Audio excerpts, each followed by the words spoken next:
But courage is contagious, and Liz Stein joins us now. She is an anti-trafficking advocate and an educator. It is a crime, and the crime doesn't always look as people believe it does. That is your experience. Oftentimes it doesn't, especially the way that sex trafficking is portrayed in the media.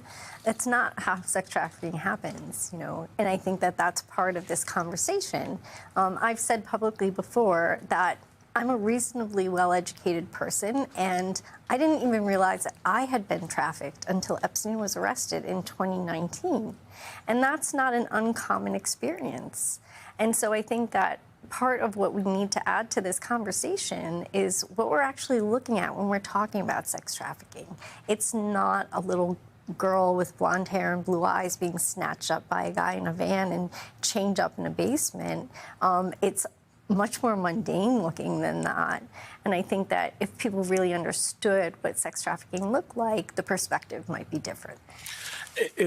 That's a powerful point, because I think a lot of what drives the American perception of things are conspiracies and Hollywood, a picture, a movie or whatever, things that they may read.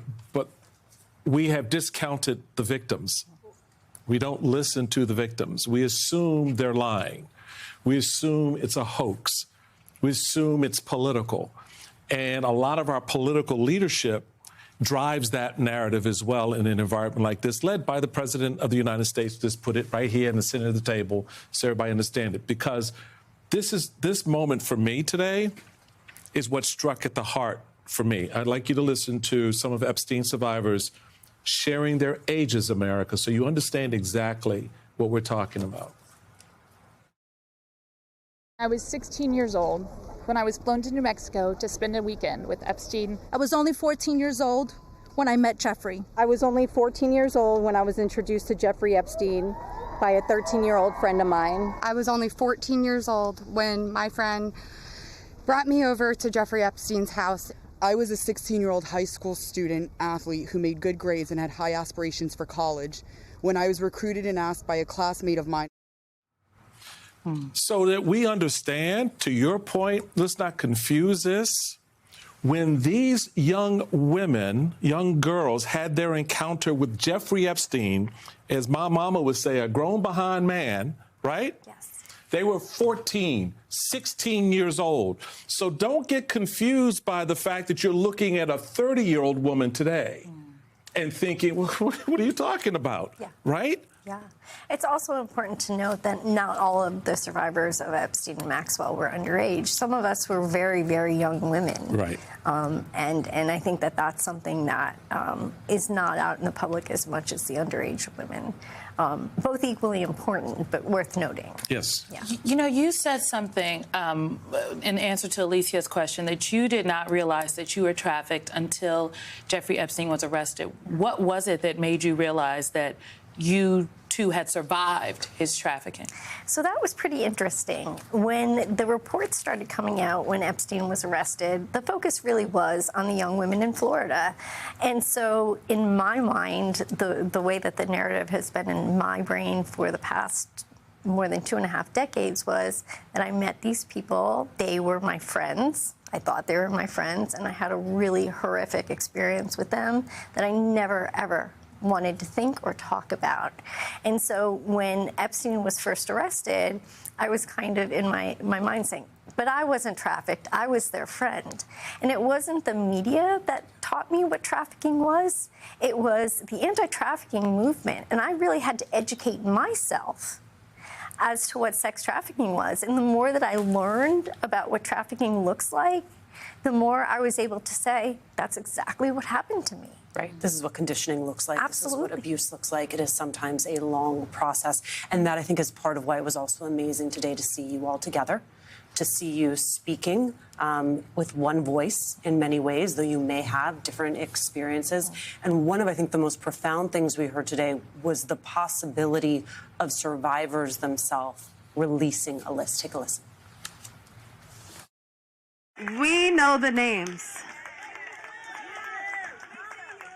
Many of us were abused by them. Now, together as survivors, we will confidentially compile the names we all know were regularly in the Epstein world.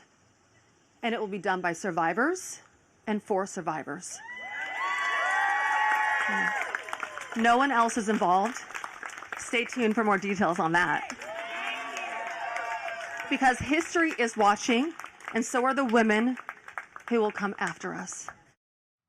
Have you been a part of those conversations? Would you be interested in being a part of that effort? Do you have any concerns about a release of the list? I think that when we talk about the survivors coming together and releasing a list, I don't think that's something that we're just willing to release to the general public. But I think that all of the survivors involved are willing to do whatever they have to in order to help justice be served. And so I have not had any contact with anyone from this administration, but I think that was part of our coming together today. The rally this morning was really born out of my frustration that our voices weren't being heard, and although we were telling our stories in the media individually, I thought that our collective voice was really important. It was very important. So I'm struck, even as we sit here right now, you or many of the women who were there this morning have not heard from at least the Department of Justice or even the White House? No. Nothing.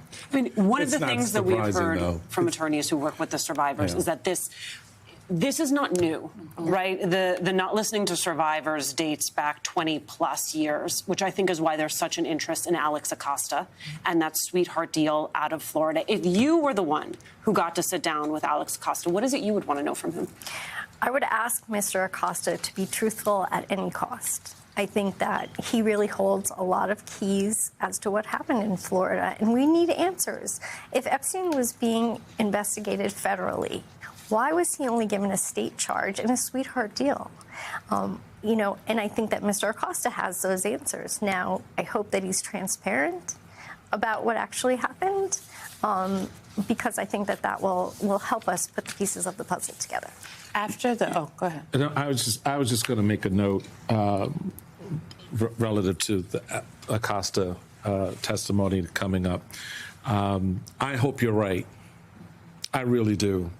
But you had the House Speaker, Mike Johnson, today noting he didn't see today's press conference with the survivors.